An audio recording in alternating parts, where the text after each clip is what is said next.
Welcome to Simple Tech Tips. Today we'll learn about how to remove this Copilot from here. It can be handy if you're using its features, but if you're not using it, there's no point having it here. Okay. So in order to remove it, you have to come and click here for the settings, and then go to the settings section.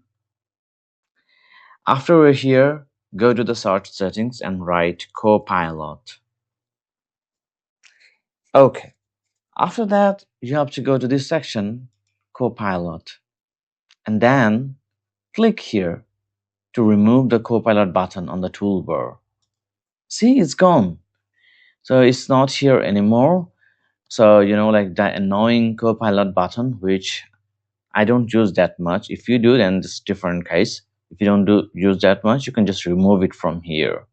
And if you want to turn it on again, you just come here and it's gonna be there again.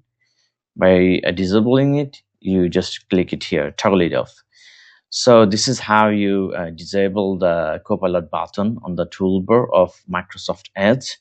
If you like the video, please subscribe to our channel. Thanks a lot.